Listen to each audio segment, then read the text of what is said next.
अहिलेका गणतन्त्रवादी फ्याउडाहरूले जोडेको होइन। यी फ्याउडाहरू तीनजना बासी भन्छु यिनीहरूलाई, बासी पार्टीका तीनजना नेता तराईका एउटा दुलामा लुकेका छन्। अहिले जनता उठे भने श्रीलङ्का हुन सक्छ, बङ्गलादेश हुन सक्छ, बङ्गलादेशलाई श्रीलङ्काको हजुरबाउ नारा नीतिमा हुन सक्छ।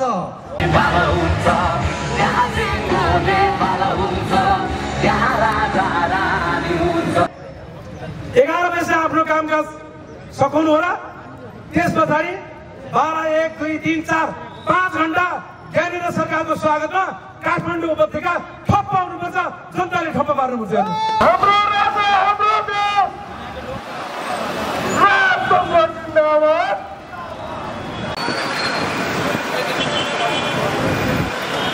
गणतन्त्रवादी अब छैन, जम्मै राजावादी भइसके। कोही पनि गणतन्त्रवादी यहाँ नामो निशान बाँकी छैनन्। सम्पूर्ण जनता राजावादी हो कि नभन्नुहोस्। 25 गते पनि एयरपोर्टदेखि भोलि 10 लाख मान्छे सडकमा उत्रिने हो भने रातभरि बसेर भने यो नारायणी कब्जा गरेर सिर्फेस ज्ञानेन्द्र सरकारलाई लगाइदिने हो कि होइन? जनता सडकमा आएको दिन त्यही दिन श्रीपाद ज्ञानेन्द्र सरकारलाई राजा घोषणा गर्ने, गद्दी आरोहण गराउने, राज्य अभिषेक गर्ने।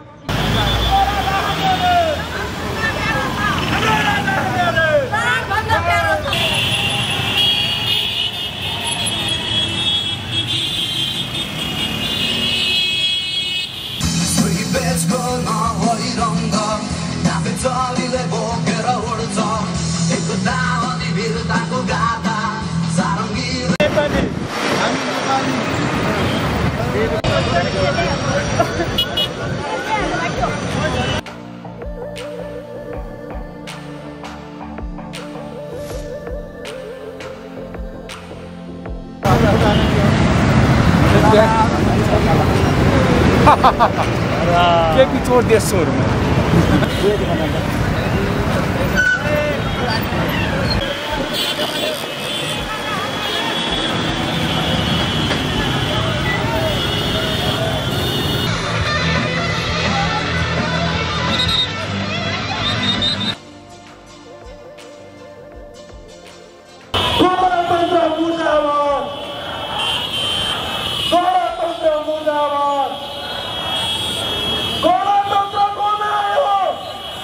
मर्नुपर्छ भने मुलुकको लागि मरौला बरु भनेर यहाँ उपस्थित हुनुभएका, नारायणी राजदरबारमा उपस्थित हुनुभएका सबै मेरा दाजुभाइ दिदीबहिनीहरूलाई म प्राध्यापक डाक्टर रामप्रसाद उप्रेती हृदयदेखि नै नमन गर्न चाहन्छु। 3 दिन भयो, अस्तिका दिन मात्रै अमेरिकाबाट आएको। अमेरिकातिर कुरो के भने डाक्टर साहब तपाईँ अलिक छिटो नेपाल गइदिनु न, राजालाई सिंहासनमा हुल्न ढिलो भइसक्यो भन्ने कुरा भएको छ।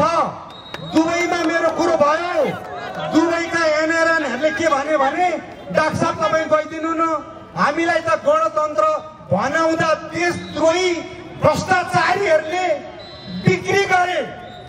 मेरो घरमा श्रीमती सुत्केरी छन्, बच्चाको न्वारन गर्न मैले पाइनँ, जागिर छोड्नु मैले मिलेन, तपाईँ गइदिनु न नेपाल। आवश्यकता पर्यो भने सबै थोक छोडेर हामी आउँछौँ र राजालाई सिंहासनमा राख्छौँ भनेर दुबई, कतार र गल्फमा भनेका छन्।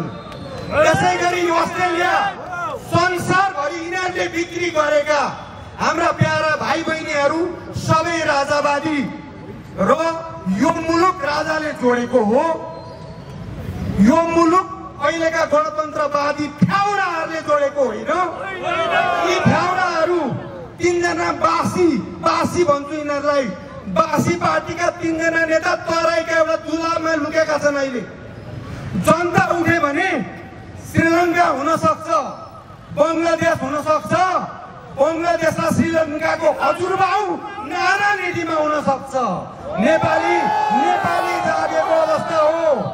आजका दिनदेखि जुन दिनसम्म राजालाई सिर्फेस लगाएको देख्दिन, राजाका हातमा राजदण्ड देख्दिन, जुन बेलादेखि राजालाई सिंहासनमा म देख्दिन, तबका दिनसम्म चैनले सास फेर्दिन। म हिँड्छु, सबैतिर हिँड्छु, यसै गरी आन्दोलनमा हिँड्छु र विशेष गरी मैले सुरक्षा निकायका दाजुभाइ दिदीबहिनीलाई देखेँ, तपाईहरुले हामीलाई माया गरिदिनु भयो। तपाईहरु पनि एउटा गरिबको छोरो जागिर खान आउनु भएको। तपाईहरुलाई हामी सदा सम्मान गर्छौं। सधैँभरि तपाईहरुलाई अभिवादन गर्न चाहन्छौं। सधैँभरि तपाईहरुलाई राम्रो होस्, तपाईहरुलाई दुःख नहोस्, तपाईहरुलाई अन्याय नपरोस् भन्ने पनि हाम्रो उद्देश्य छ। तपाईहरु भन्दा माथि ठुलठुला निकायमा पनि हाम्रो कुरो पुगेको छ। कमसे कम तपाईहरुका लट्ठी हामी गरिब जनताको टाउकोमा नपर्छ। जनता कसरी समुद्रसरी निस्किनेछन्। अब म जनताले भन्न चाहन्छु, यहाँ गणतन्त्रवादीदेखि तपाईहरु नडराउनुहोस्, कुनै पार्टीको कार्यकर्तादेखि नडराउनुहोस्, किनकि गणतन्त्रवादी अब छैन, जम्मै राजावादी भइसके। कोही पनि गणतन्त्रवादी यहाँ नामो निशान बाँकी छैनन्।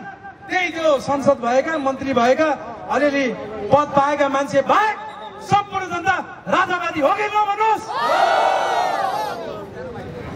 राजतन्त्र पुनर्स्थापना गर्ने जनताको ठोट जनताले कायम गर्नेछन् र नारायणी केन्द्रित जनताको आन्दोलन अगाडि बढ्दैछ। जनताले साथ दिँदैछन् र 25 गते पनि एयरपोर्टदेखि भोलि 10 लाख मान्छे सडकमा उत्रिने हो भने रातभरि बसेर भने यो नारायणी कब्जा गरेर सिर्फेस केन्द्र सरकारलाई लगाइदिने हो कि होइन? तयार भएर आउनुहोस्, किनकि जनताले भन्छन् राजा कहिले ल्याउने, कहिले आउँछ राजा। मिडियाकर्मी साथीहरूले पनि भन्छन् जबसम्म तपाईँ सडकमा आउनुहुन्न तबसम्म राजा कसरी फर्काउने?